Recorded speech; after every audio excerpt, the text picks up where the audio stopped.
दोस्तों, हमारे देश में अगर ये कहा जाए कि दो तरीके के कानून चलते हैं।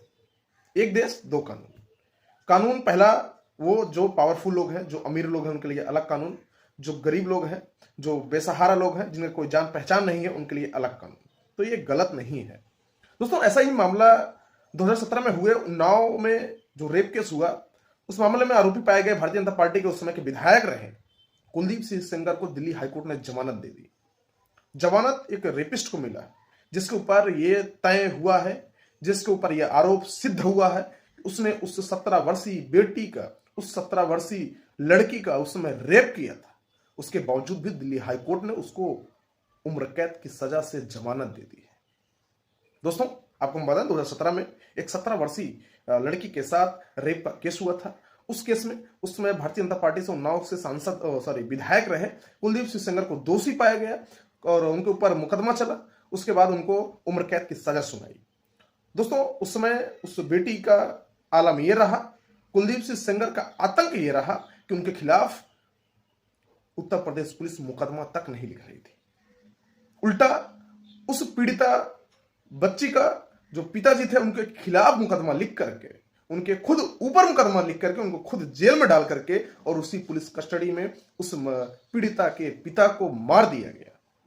सारे सबूत को मिटाया गया। कुलदीप सिंह सेंगर का आतंक वो रहा। और उसके बाद भी कुलदीप सिंह सेंगर वहीं नहीं रुका मेरे दोस्तों। उस पीड़िता को भी मारने का प्रयास किया गया, ट्रक से, गाड़ियों से कुचलने का प्रयास किया गया, यहां तक कि उसकी दो बुआ को मार दिया गया। वो लड़की भी 10 दिन वेंटिलेटर पर रही, उसके बाद दुर्भाग्यवश वो जिंदा बची। आज 8 साल बाद कुलदीप सिंह सेंगर को दिल्ली हाईकोर्ट ने जमानत दे दी है। उस मामले से जमानत दे दी जिस मामले में उसको उम्र कैद की सजा सुनाई गई थी।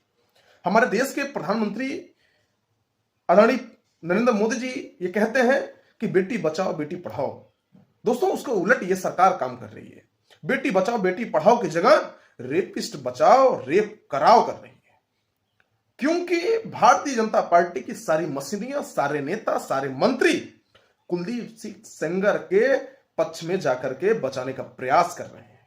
आज वो रेप पीड़िता दिल्ली की सड़कों पर है। दिल्ली की सड़कों पर भी उसको रहने नहीं दिया जा रहा है और केंद्र सरकार की पुलिस उस पीड़िता को उठा के जेल में भेज रही है। उस पीड़िता को ऊपर लाठीचार्ज कर रही है। आज उस रेप पीड़िता के पक्ष में जितने भी लोग दिल्ली में जाकर के प्रदर्शन कर रहे हैं, उन सभी लोगों के ऊपर लाठियां बरसाई जा रही हैं। और यह बताया जा रहा है कि हमारे देश में दो तरीके के कानून है। एक कानून तो वो है जो एक पावरफुल लोगों के ऊपर लागू होता है, और दूसरा कानून वो है जो गरीब, असहाय और दुखियों के ऊपर लागू होता है।